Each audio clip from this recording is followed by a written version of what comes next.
केंद्र सरकार पर बरसी प्रियंका गांधी, पूछा लोग देश में मर रहे, क्या ये रैलियां करने का समय और हंसने का समय? सरकार पर लगाया लापरवाही का आरोप।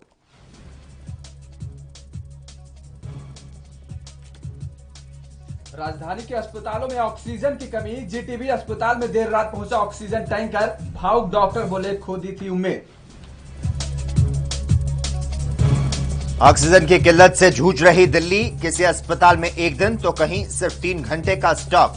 दिल्ली में हर दिन कोरोना के मामलों की बढ़ रही संख्या।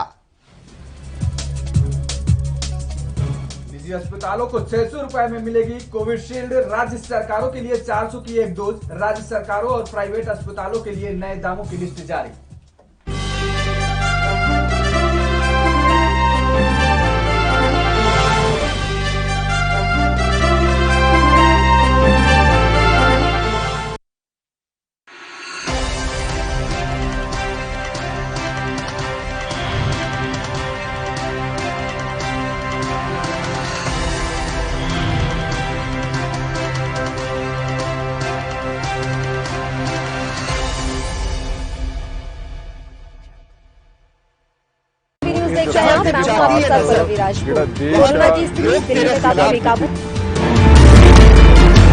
खबरनामा, खबर से असर तक, शाम 5 बजे सिर्फ ANB न्यूज पर।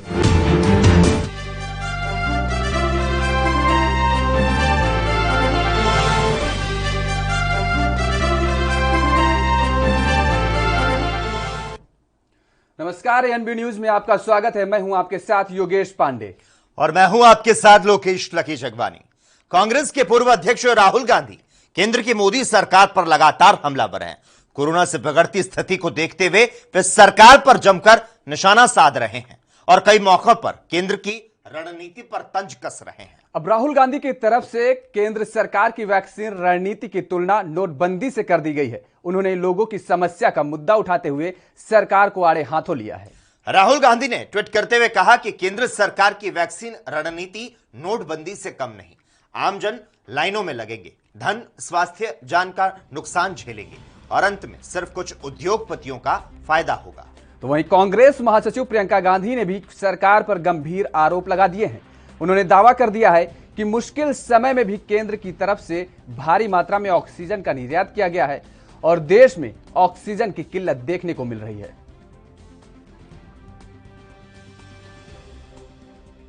देश भर से रिपोर्ट्स क्या आ रही हैं? हॉस्पिटल के बेड्स की कमी है, ऑक्सीजन की कमी है, रेमडेसिविर की कमी है, वेंटिलेटर्स की कमी है। सब जगह से यही रिपोर्ट्स आ रही हैं।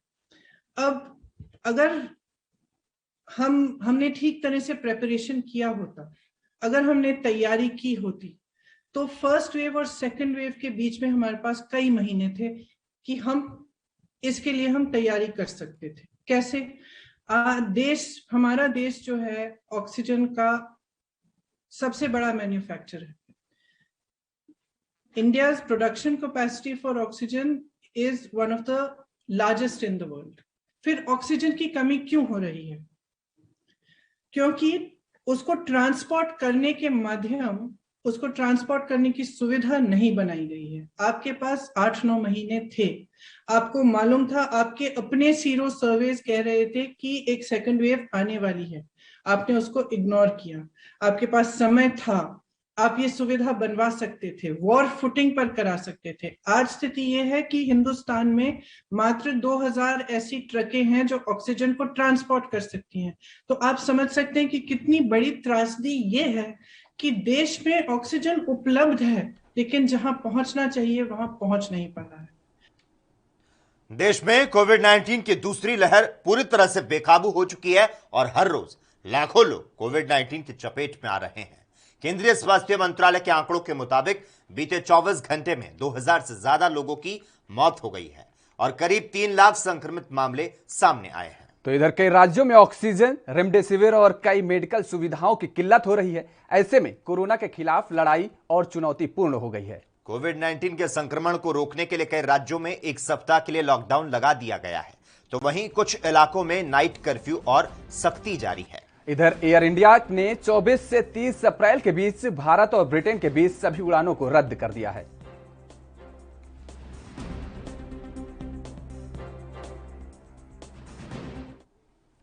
उधर गोवा के मुख्यमंत्री प्रमोद सावंत ने कहा कि मैं कल गृह मंत्री जी से मिला और उन्हें पूरे राज्य में कोविड-19 की स्थिति और उसके प्रबंधन की जानकारी दी। जो एहतियाती कदम उठाने हैं उसकी घोषणा में प्रेस कॉन्फ्रेंस में करूंगा और उन्होंने कहा कि हम टेस्टिंग बढ़ा रहे हैं, इसलिए मामले भी बढ़ रहे हैं। होम मिनिस्टर को मिला और जो पूरे राज्य भर में कोविड की जो स्थिति हुई है उनके बारे में उनको ब्रीफ किया और बाद में सब कुछ कोविड मैनेजमेंट हम किस तरह से कर रहे हैं, यानी availability of the oxygen, availability of the medicine, everything I have briefed him in details. तो इसी तरह से जो बाकी स्थिति राज्य में जो कुछ है उसके बारे में भी उनसे बात हो गई, उनको ब्रीफ कर दिया है। जो कुछ यानी छोटे मोटे लॉकडाउन तो होने वाला है, जैसे कि ऑनरेबल प्राइम मिनिस्टर ने कहा है कि लॉकडाउन इज द लास्ट पर्याय है, तो उसी के ऊपर बाकी जो कुछ यानी प्रिकॉशंस लेने हैं, मेजर प्रिकॉशंस, इसके बारे में आज के मीटिंग के बाद आज शाम में 5 बजे की मीटिंग हो जाएगी, 5 बजे प्रेस कॉन्फ्रेंस हो जाएगी, उस पर मैं डिक्लेयर कर। देश में बढ़ते कोरोना संक्रमण के साथ अफवाह भी तेज होने लगी है, तो ऐसे में कई फर्जी वीडियो मैसेज वायरल हो रहे हैं जिसमें लॉकडाउन का उल्लंघन करने पर देखते ही गोली मारने के आदेश जैसी बात कही जा रही है। तो मध्य प्रदेश में कुछ शरारती तत्व जानबूझकर सोशल मीडिया पर भ्रम की स्थिति उत्पन्न कर रहे हैं और गलत जानकारी फैला रहे हैं। ये वायरल मैसेज आधारहीन है। एएनबी न्यूज आपसे अपील करता है कि इस वीडियो मैसेज को पूरी तरह से नजरअंदाज करें। सोशल मीडिया पर इन दिनों यह खबर एएनबी न्यूज के हवाले से वायरल की जा रही है। वायरल हुए इस वीडियो मैसेज को 1 साल पहले भी आधिकारिक तौर पर एएनबी न्यूज ने झूठा बताया था और कहा था कि यह खबर पूरी तरह से फर्जी और बेबुनियाद है। इस तरह के कोई भी आदेश नहीं दिए गए।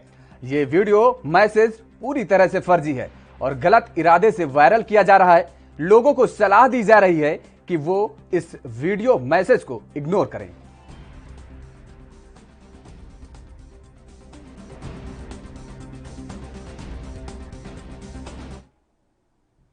कोरोना वायरस देश भर में विकराल रूप लेता जा रहा है। बढ़ती मरीजों की संख्या के बीच अब मेडिकल, ऑक्सीजन, बेड और दवाइयों की कमी की समस्या सरकार के लिए नई चुनौती बन चुका है। महाराष्ट्र, दिल्ली सहित कई राज्यों के अस्पताल में अब मरीजों के लिए मेडिकल ऑक्सीजन नाम मात्र की बची है।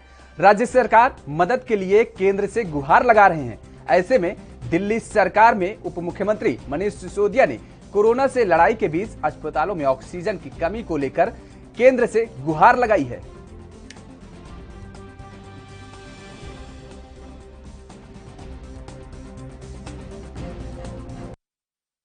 4 घंटे से लेकर के और सर कुछ 18 घंटे 10 घंटे तक का ही ऑक्सीजन बचा है।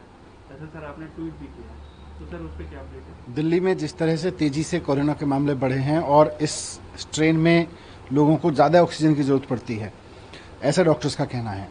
तो ऐसे में दिल्ली में ऑक्सीजन की डिमांड बहुत ज़्यादा बढ़ गई है। पहले दिल्ली को जितनी ऑक्सीजन सेंट्रल ने दे रखी थी, सेंट्रल गवर्नमेंट कोटा फिक्स करती है हर एक राज्य का, तो पहले जितनी ऑक्सीजन दिल्ली को दे रखी थी सेंट्रल गवर्नमेंट ने, उससे अब दिल्ली का काम नहीं चल रहा। हमने पिछले 1 हफ्ते से बार बार सेंट्रल गवर्नमेंट से रिक्वेस्ट किया है कि दिल्ली का कोटा बढ़ा दीजिए, मरीज़ बहुत तेज़ी से बढ़ रहे हैं। उस पर अभी कोई ठोस कदम नहीं उठाया गया।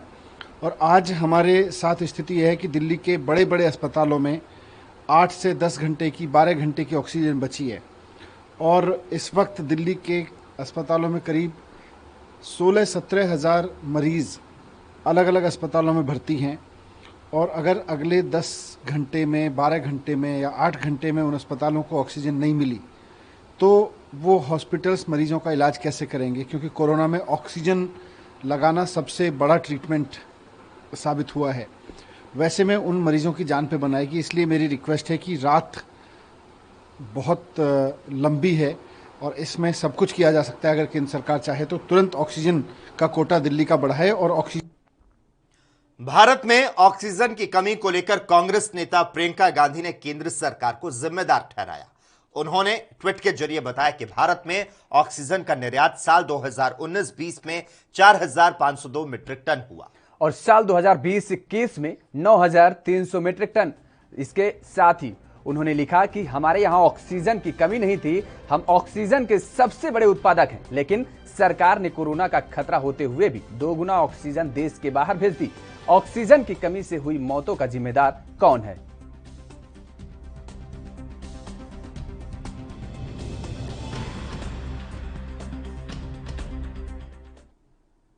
प्रियंका गांधी के आरोपों पर केंद्रीय मंत्री मुख्तार अब्बास नकवी ने पलटवार करते हुए कहा कि कोरोना का इलाज हो सकता है, कांग्रेस का इलाज नहीं है। उनका रचनात्मक सुझाव आया था कि हाहाकार मचा हुआ है, लोगों की चिंता नहीं है। और 1 साल में प्रधानमंत्री ने कुछ नहीं किया। वैक्सीन, पीपीई किट समेत तमाम संसाधन और सुविधाएं, क्या ये सारी चीजें आकाश से टपक कर आई हैं? और क्या कुछ कहा केंद्रीय मंत्री मुख्तार अब्बास नकवी ने, आइए आपको भी सुनाते हैं। वो किसी को भी भ्रम का स्कोर करने की कोशिश नहीं करनी चाहिए, बल्कि भरोसे की डोर कैसे मजबूत हो इसकी कोशिश करनी चाहिए। हमें इस संकट के समय में संकट के समाधान का हिस्सा बनने की कोशिश होनी चाहिए, सियासी व्यवधान का किस्सा बनने की नहीं। क्या किया? 2020 में जनवरी में जब ये संकट आया था तो उस समय हमारे पास क्या था? क्या हमारे पास जो है वो पर्याप्त वेंटिलेटर्स थे? क्या हमारे पास जो है वो दवाएं थी, वैक्सीनेशन थे, वैक्सीन्स थे? क्या हमारे पास जो है वो कोविड के जो डेडिकेटेड जो है वो हॉस्पिटल्स थे वो थे? क्या हमारे पास पीपीटी किट है या जो और भी जरूरी चीजें हैं वो थी? नहीं थी। इन मोदी जी की मजबूत इच्छा शक्ति का नतीजा है कि आज जो है वो हमारे पास। खबर दोपहर में खबरों का सिलसिला लगातार जारी रहेगा। हम रुकते हैं एक छोटे से ब्रेक के लिए।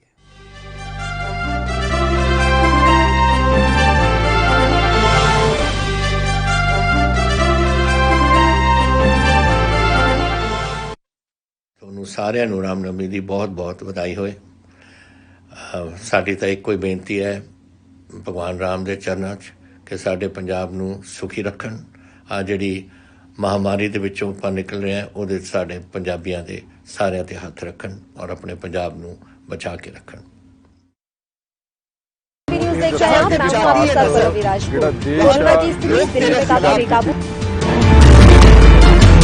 खबरनामा, खबर से असरता, शाम 5 बजे सिर्फ ANB न्यूज पर।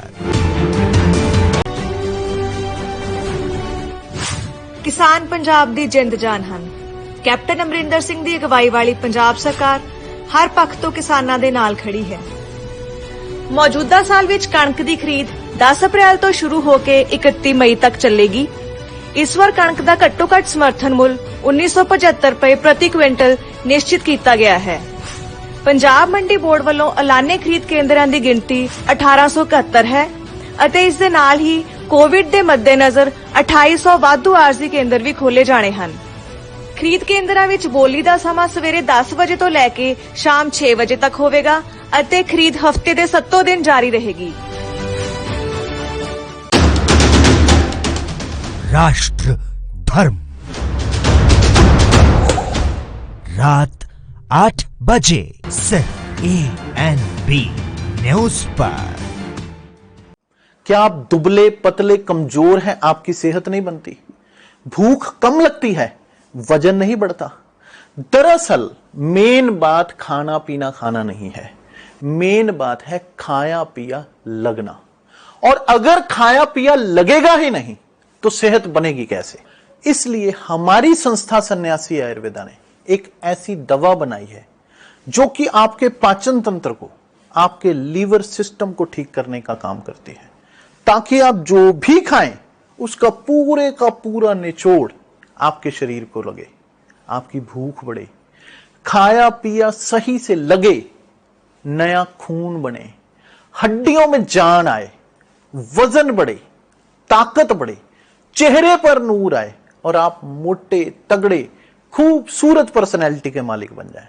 यह दवा पूरी तरह से आयुर्वेदिक होती है।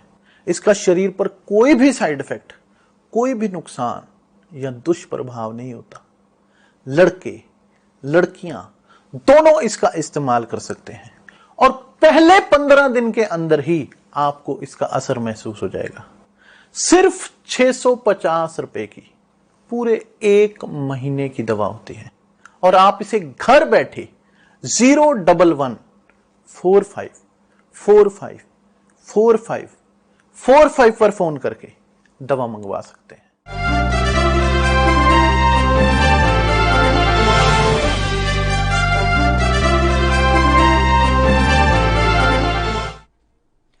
ब्रेक के बाद खबर दोपहर में एक बार फिर से आपका स्वागत है। गुजरात में कोरोना संक्रमण भले ही तेजी के साथ फैल रहा हो, लेकिन मुख्यमंत्री विजय रूपाणी ने दो टूक कहा कि प्रदेश में लॉकडाउन नहीं लगेगा। रिलायंस समूह गुजरात को 400 टन ऑक्सीजन उपलब्ध करा रहा है, तो साथ ही सरकार भी राज्य में ऑक्सीजन, रेमडेसिविर इंजेक्शन, एम्बुलेंस और पर्याप्त बेड की व्यवस्था कर रही है। वहीं मुख्यमंत्री विजय रूपाणी ने दाहोद में एक उच्च स्तरीय बैठक कर कोरोना की तेजा स्थिति का जायजा लिया और राज्य में लॉकडाउन की किसी भी तरह की संभावनाओं को इंकार कर दिया। रूपाणी ने कहा, जब जरूरत होगी तब लॉकडाउन किया जाएगा। हाल ही में कर्फ्यू के समय में बढ़ोतरी करके हालात पर काबू पाया जा सकता है।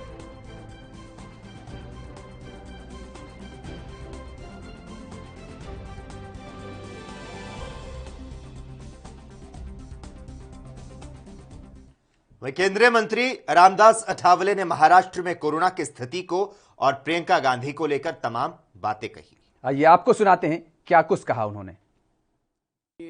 आज की स्थिति ऐसी है कि तू मैं करने की बात नहीं है, लेकिन माननीय प्रधानमंत्री जी पर अटैक करने के बजाय प्रियंका गांधी ने कोरोना पर अटैक करना चाहिए।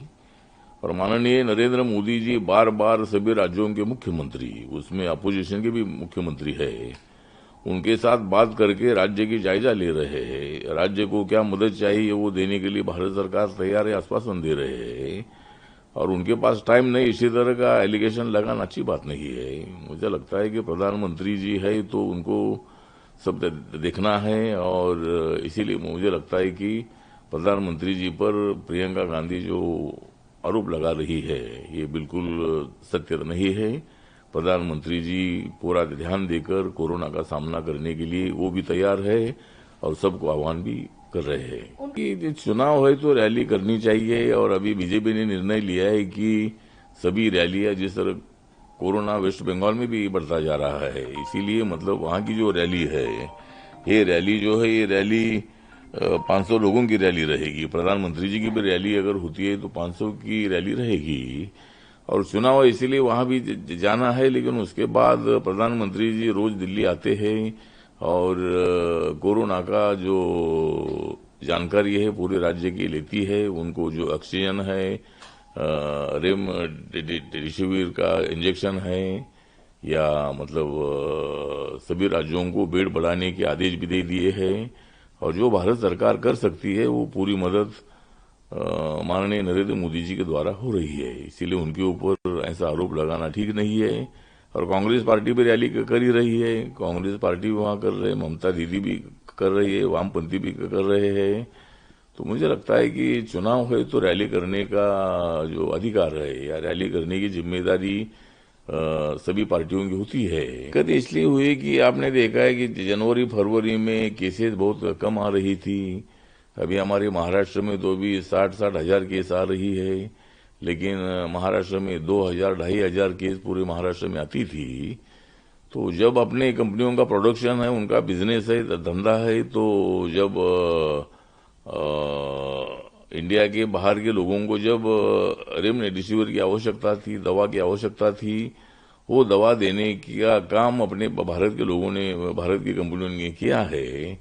लेकिन जब इतनी केसेस अचानक बढ़ गई और हवा से मतलब ये कोरोना बहुत ज्यादा बढ़ता जा रहा है, तो एकदम केसेस बढ़ने से कम 2 दिन पहले 2,73,000 केसेस अपने इंडिया में आ गई। पहली बार इतनी केसेस हो गई, तो इसीलिए थोड़ा सा प्रॉब्लम आ गया है। लेकिन माननीय प्रधानमंत्री जी ने सभी कंपनियों को आदेश दे दिया है कि अभी अपना जो दवा है वो एक्सपोर्ट ना करे और पूरा दवा अपने राज्यों के लिए उन्होंने दे देना चाहिए।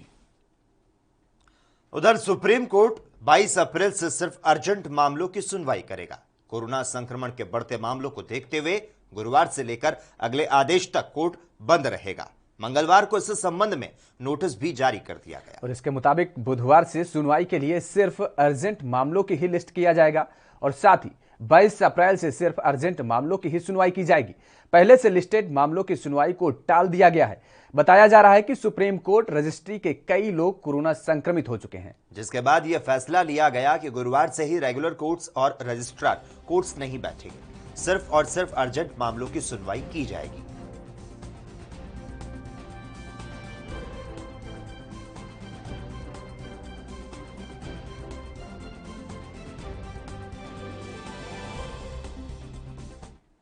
तो देश में कोरोना के बढ़ते मामलों के कारण स्वास्थ्य व्यवस्था पूरी तरीके से चरमरा गई है और इन हालातों को लेकर महाराष्ट्र सरकार में मंत्री और एनसीपी नेता नवाब मलिक ने चिंता जताई। क्या कुछ कहा उन्होंने, सुनाते हैं आपको। कह रहे थे कि लॉकडाउन ये आखिरी पर्याय है, लॉकडाउन मत लगाइए। दूसरी तरफ देश के अलग अलग राज्यों में हाईकोर्ट द्वारा लॉकडाउन के आदेश दिए जा रहे हैं। अलग अलग राज्यों में हेल्थ इंफ्रास्ट्रक्चर चरमराया हुआ है, ऑक्सीजन मिल नहीं पा रही है, बेड्स की कमी है। कल इसको लेके प्रधानमंत्री कुछ नहीं बोले कि कितने नए अस्पताल बनाने के लिए कोविड सेंटर राज्यों को पैसा देंगे। सिर्फ ये कहे गए कि राज्यों में कोविड सेंटर बन रहे हैं, पैसा कहाँ से आएगा। हमें लगता है प्रधानमंत्री जी जिस तरह से परिस्थिति है उसको गंभीरता से नहीं ले रहे हैं।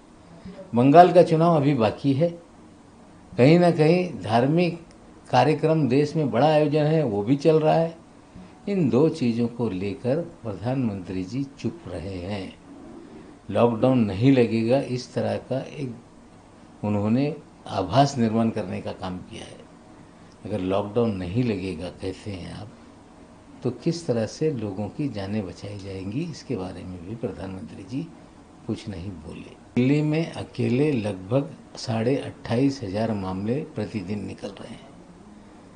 कल सत्येंद्र जैन जी लगातार कह रहे थे सर गंगाराम अस्पताल में 6 घंटे से ज़्यादा ऑक्सीजन नहीं।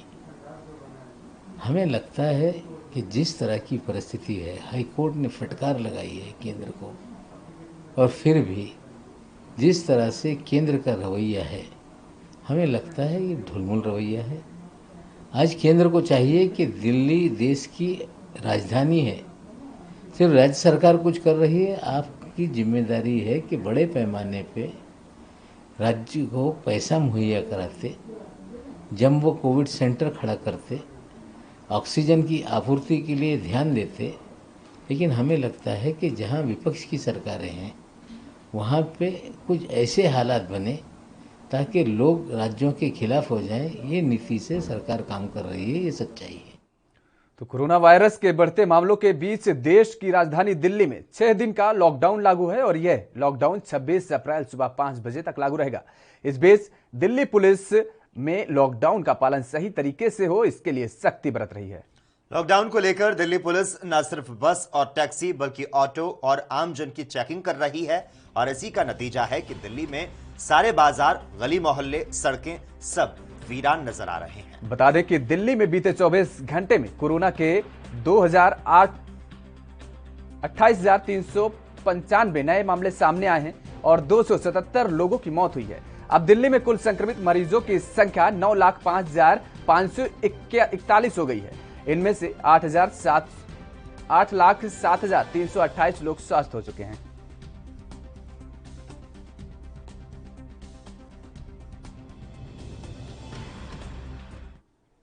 खबरों का सिलसिला लगातार जारी है। यहां वक्त है एक और छोटे से ब्रेक का, जल्द हाजिर होते हैं।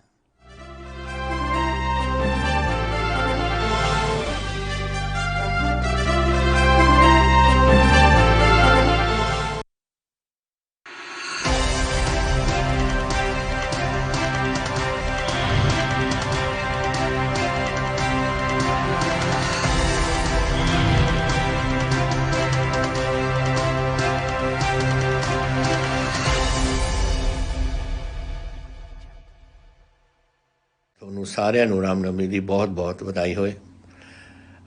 ਸਾਡੀ ਤਾਂ ਇੱਕੋ ਹੀ ਬੇਨਤੀ ਹੈ ਭਗਵਾਨ ਰਾਮ ਦੇ ਚਰਨਾਂ 'ਚ ਕਿ ਸਾਡੇ ਪੰਜਾਬ ਨੂੰ ਸੁਖੀ ਰੱਖਣ। ਆ ਜਿਹੜੀ ਮਹਾਮਾਰੀ ਦੇ ਵਿੱਚੋਂ ਆਪਾਂ ਨਿਕਲ ਰਹੇ ਹਾਂ ਉਹਦੇ ਸਾਡੇ ਪੰਜਾਬੀਆਂ ਦੇ ਸਾਰਿਆਂ ਤੇ ਹੱਥ ਰੱਖਣ ਔਰ ਆਪਣੇ ਪੰਜਾਬ ਨੂੰ ਬਚਾ ਕੇ ਰੱਖਣ।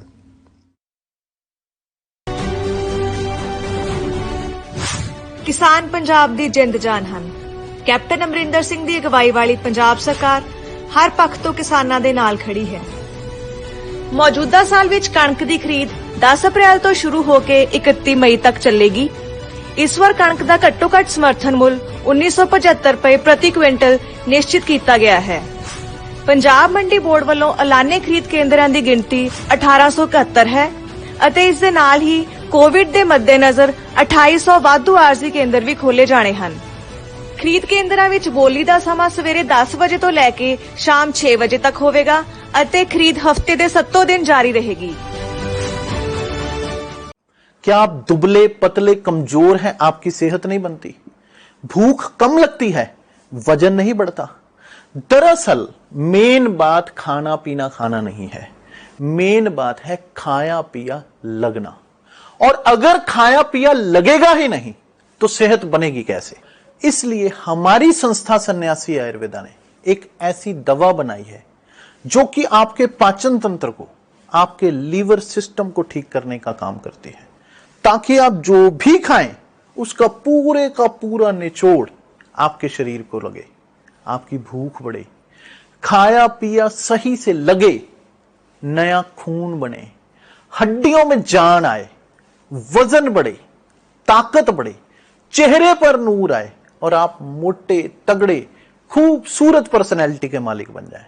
यह दवा पूरी तरह से आयुर्वेदिक होती है। इसका शरीर पर कोई भी साइड इफेक्ट, कोई भी नुकसान या दुष्प्रभाव नहीं होता। लड़के लड़कियां दोनों इसका इस्तेमाल कर सकते हैं और पहले 15 दिन के अंदर ही आपको इसका असर महसूस हो जाएगा। सिर्फ 650 रुपए की पूरे 1 महीने की दवा होती है और आप इसे घर बैठे 01145454545 पर फोन करके दवा मंगवा सकते हैं।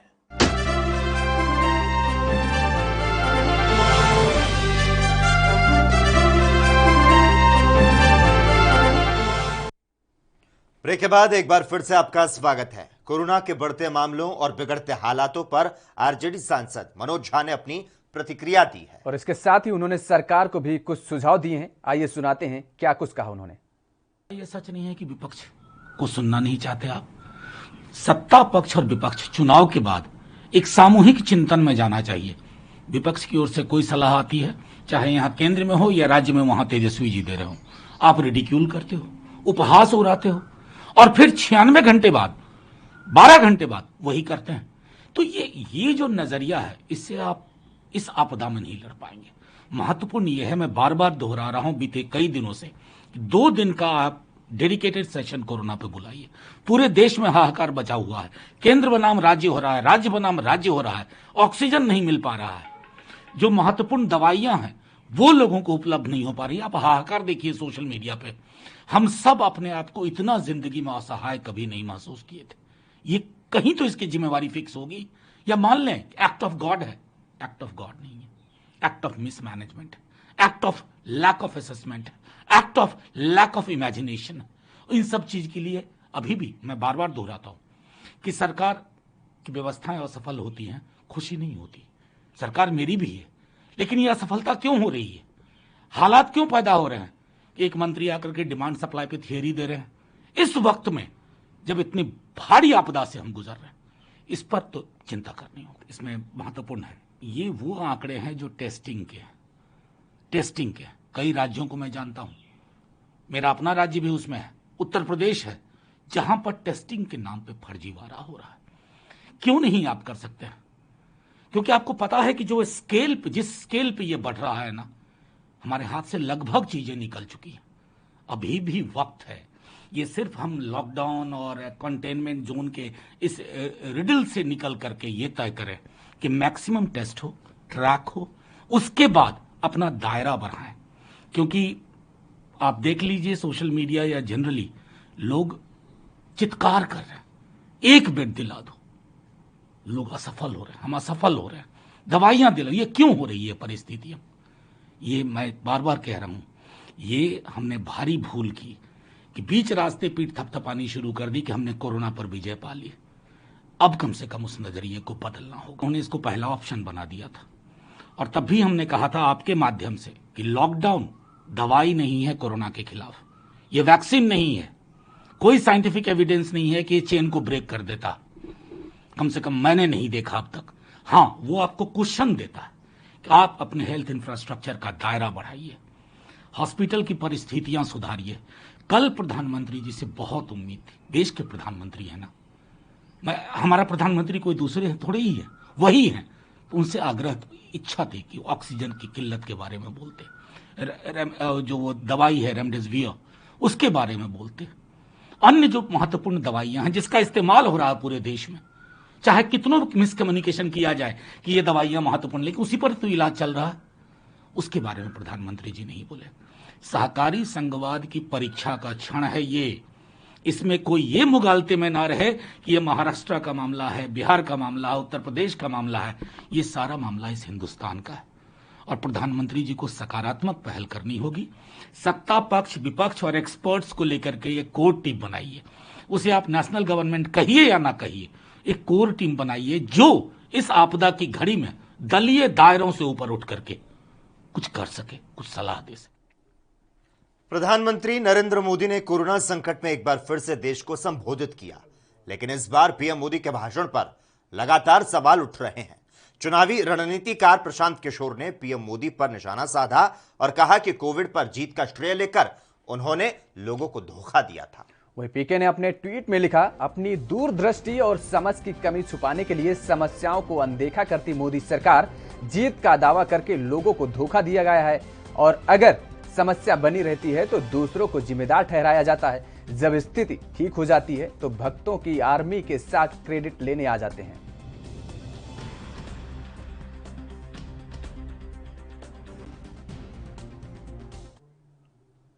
कोविड-19 के कारण देश में हालात भयावह होते जा रहे हैं और इन हालातों पर राहुल गांधी, प्रियंका गांधी केंद्र पर जमकर तंज करते हुए दिखाई दे रहे हैं और इस पर बीजेपी प्रवक्ता संबित पात्रा ने गांधी परिवार पर पलटवार किया है। परिवार राजनीति कर रही है।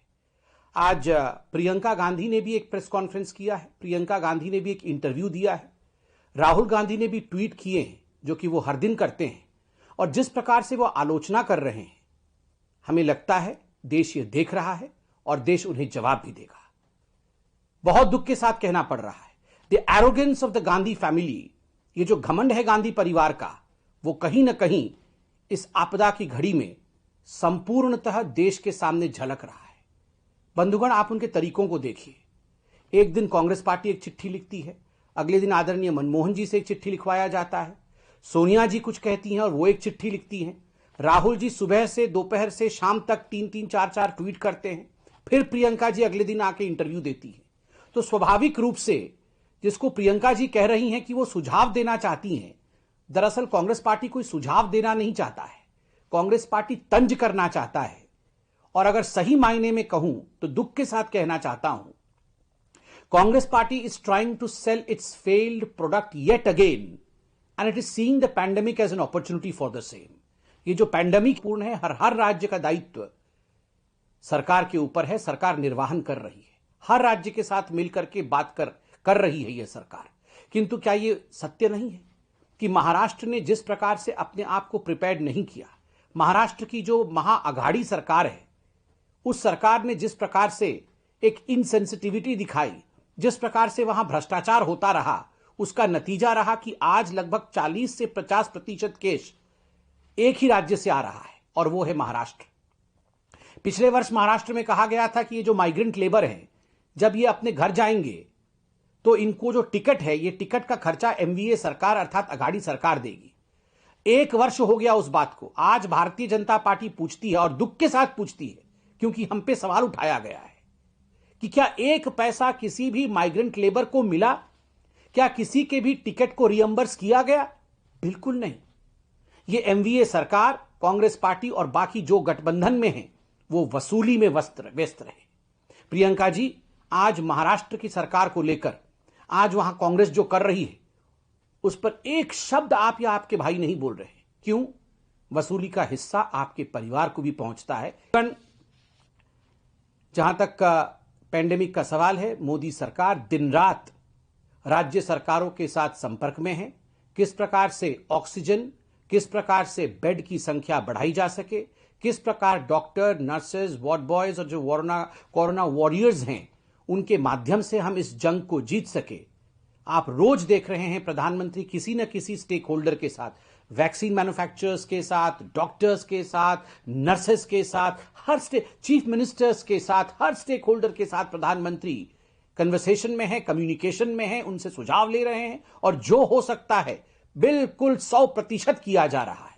मगर वैसी परिस्थिति में भी देखिए 48% जो मेडिकल फैसिलिटीज थी, खास करके जो मेडिकल कॉलेजेस थे, उसमें बढ़ोतरी हुआ भारतीय जनता पार्टी के समय। जब हम सरकार में आए थे, there were only 381 medical colleges. From there, we have increased it to 565 in 2020. Similarly, from 6 All India Institute of Medical Science, the Bharatiya Janata Party government has taken it to 15 medical colleges. I mean AIIMS, All India Institute of Medical Science, across the country. ठीक उसी प्रकार 75 ऐसे project जो super speciality hospital होते हैं पूरे देश में बीजेपी की सरकार ने आरंभ किया। उनमें से आज 39 super speciality hospital Covid care centre के रूप में काम कर रही है। क्या इस सरकार ने कुछ नहीं किया? क्या इस सरकार ने रिसोर्स नहीं आवंटित किए? सरकार ने दिन रात एक करके जो करना था वो कर रही है और कर चुकी भी है, किया भी है। किंतु जिस प्रकार की राजनीति यहां गांधी परिवार कर रही है वो पूरा हिंदुस्तान देख रहा है। छत्तीसगढ़ में देखिए, एक छोटा सा राज्य है, एक सम्मानित राज्य है, हम सब छत्तीसगढ़ को चाहते हैं, किंतु जो परिस्थिति आज कोविड की छत्तीसगढ़ में है, आखिर ऐसा क्यों बना? क्योंकि समय रहते छत्तीसगढ़ की सरकार ने उसे कंट्रोल नहीं किया। वहां जिस प्रकार की राजनीति हुई, वो अकेले ऐसे चीफ मिनिस्टर बने जो बाहर आके प्रेस कॉन्फ्रेंस करके कहते हैं कि हम तो वैक्सीनेशन नहीं करवाएंगे। वैक्सीनेशन के खिलाफ जिस प्रकार का एक माहौल राज्य में तैयार करने की कोशिश की गई, आज ये कहना अतिशयोक्ति नहीं होगा कि महाराष्ट्र और Chhattisgarh have become some of the largest contributors towards the surge of COVID. So I firmly believe, with folded hands, he would like to say that those who are trying to politicize this situation, those who are trying to divide this between BJP ruled states and non-BJP ruled states, for one should stand together, should not in fact get into these kind of mudslinging and petty politics. Congress महासचिव प्रियंका गांधी ने एक बयान में corona को लेकर केंद्र सरकार पर गंभीर आरोप लगाए थे, जिसमें उन्होंने सरकार पर लापरवाही के आरोप लगाए। तो वहीं उनके इस बयान पर अब जम्मू से बीजेपी नेता कविंद्र गुप्ता ने पलटवार किया है और कविंद्र गुप्ता ने प्रियंका गांधी से अपने अंतर्मन से सवाल पूछने के लिए कहा है। कांग्रेस नेता प्रियंका गांधी ने जिस प्रकार से आरोप लगाए हैं कि सरकार कोविड को लेकर के चिंतित नहीं है, कि उनको अपने अंतर्मन से पूछना चाहिए। पिछले वर्ष भी सरकार ने एक मजदूर से लेकर के हर आदमी की चिंता करी है, बिजनेसमैन की चिंता करी, किसान की चिंता करी है, और खास करके प्रधानमंत्री इस चीज को खुद मॉनिटर कर रहे थे। पूरी सरकार और भारतीय जनता पार्टी का संगठन भी इसमें पूरी तरह से लगा हुआ था। लोगों के घरों में राशन पहुंचाने से लेकर के लोगों की बीमारी की चिंता करना, ये सब काम सरकार ने की है। ऑक्सीजन और वेंटिलेटर का जितना एक बहुत मात्रा में जो हर जगह पर दिए गए हैं, और अलग अलग स्टेटें, चाहे वो अपोजिशन की स्टेटें हों, वहां पर भी इस सामान को पहुंचाया गया है, खास करके। और इसी बीच राकेश टिकैत क्या कुछ कह रहे हैं, सीधी तस्वीरें दिखाते हैं। क्या है जो फूड चेन की आवश्यक वस्तुओं की जो सप्लाई है, जो यहाँ पे एम्बुलेंस है, हर रोज यहाँ पे करीब 300 से ज्यादा एम्बुलेंस जाते हैं, कोई रुकावट नहीं है। ये समझ में नहीं आया कि जो गैस कंपनियां जो एलिगेशन लगा रही है, वो किसके कहने से एलिगेशन लगाया कि और कुछ बहाना नहीं मिला, देश में गैस की कमी हो रही है, ऑक्सीजन की, तो एक बहाना यही लगा दो। ये किसी के कहने से पॉलिटिकल ये बयान है। उन कंपनियों की जांच होनी चाहिए। वे गैस के सिलेंडर ब्लैक में मिल रहे हैं, इसलिए सप्लाई कम है कि ब्लैक में सिलेंडर दे रहे हैं। ये पूरी भारत सरकार की जिम्मेदारी है, कंपनी की जरूरत है। कोई भी गैस की सप्लाई या कोई भी आवश्यक सप्लाई कोई भी किसान संगठन ने नहीं रोक रखी है। कोई चीज है तो वे हमसे आने का संपर्क कर सकते हैं। पूरी जो लाइन है वो खुली हुई है, एम्बुलेंस यहाँ से जाती है, सब यहाँ से चल रही है, और इसकी पूर्ण रूप से जांच होनी चाहिए। ये 9 नंबर हाईवे, वो ये 24 नंबर और वो 9 नंबर, दोनों हाईवे यहाँ पे खुले हुए हैं। सर, जिस तरीके से देख रहे हैं कि एक दिन के अंदर 2-2 ढाई से कई हजार दिल्ली के अंदर मामले कोविड के आ रहे हैं। ऐसे में क्या आपको ऐसा नहीं लगता या कर देना चाहिए कि अभी जो किसान बॉर्डर में बैठे हुए हैं तो क्या आपको लगता है कि उनको भी खतरा है कोविड से और उनको अभी हटाया जाए और बाद में? नहीं, यहाँ से कोई नहीं हटेगा।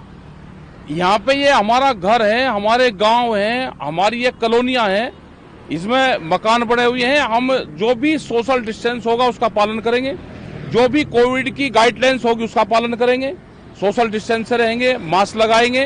वो पूर्ण रूप से हम उस चीज को फॉलो कर रहे हैं, सैनिटाइजर कर रहे हैं, वो कर रहे हैं। लेकिन किसी के भी नाम पे, कोविड के नाम पे कहीं पे ये धरने हमारे नहीं हटेंगे। जिम्मेदारी पूर्ण रूप से भारत सरकार की है, हॉस्पिटलों की जिम्मेदारी है। और हम ये हॉस्पिटल, यहाँ पे मैक्स हॉस्पिटल नजदीक है, इन हॉस्पिटलों को छोड़कर कहीं नहीं जाएंगे। हमने यहाँ पे भी कह दिया कोई भी बीमार होगा वो जिम्मेदारी हॉस्पिटल की है, वो लेकर यहाँ से जाएंगे और हम हॉस्पिटल में भर्ती कराएंगे। कुछ भी कोई होगा। वैक्सीनेशन दी जा रही है, जो डोज दी जा रही है, क्या आप मांग करेंगे कि जो खबरों में आगे बढ़ते हैं। पश्चिम बंगाल के 43 विधानसभा क्षेत्रों के लिए चुनाव प्रचार सोमवार शाम 6:30 बजे समाप्त हो गया। इन क्षेत्रों में छठे चरण के तहत 22 अप्रैल को मतदान कराया जाएगा। वह इस बीच भारतीय जनता पार्टी के राष्ट्रीय महासचिव कैलाश विजयवर्गीय ने राहुल गांधी के चुनाव प्रचार रद्द को लेकर तंज कसा है। क्या कुछ कहा है, आपको सुनाते हैं। देखिए, कल छठे चरण के चुनाव और मुझे लगता है कि कल ही हम कंफर्टेबल मेजोरिटी में आ जाएंगे। कल के मतदान के बाद 7वें 8वें में हमारी सीट 200 तक पहुंचेगी। तो हमारी जो तैयारी है वो बिल्कुल परफेक्ट है और हम 100% सरकार बनाएंगे। मैं आपको बहुत जवाबदारी के साथ कह रहा हूँ कि वहाँ भारतीय जनता पार्टी की सरकार हो।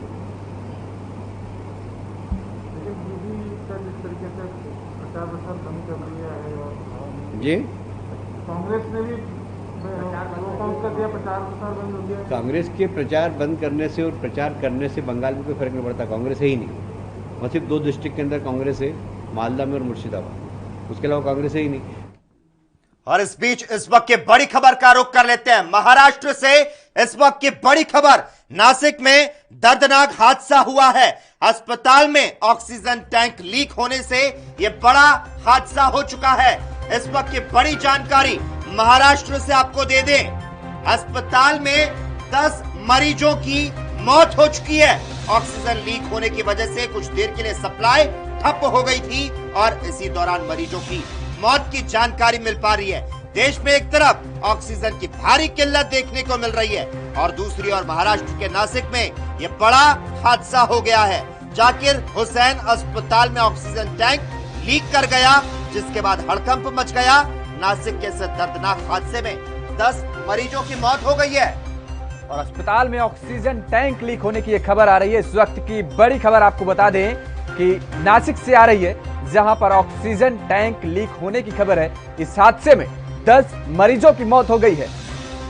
आपको जानकारी दे दें, जब यह घटना हुई तब अस्पताल में 171 मरीज थे।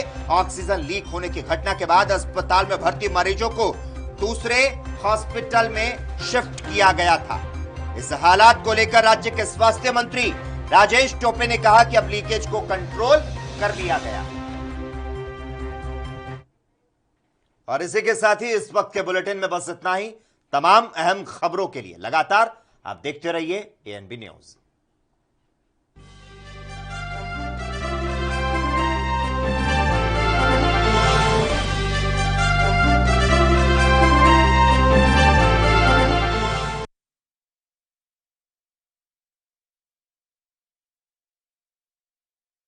क्या आप दुबले पतले कमजोर हैं, आपकी सेहत नहीं बनती? भूख कम लगती है, वजन नहीं बढ़ता?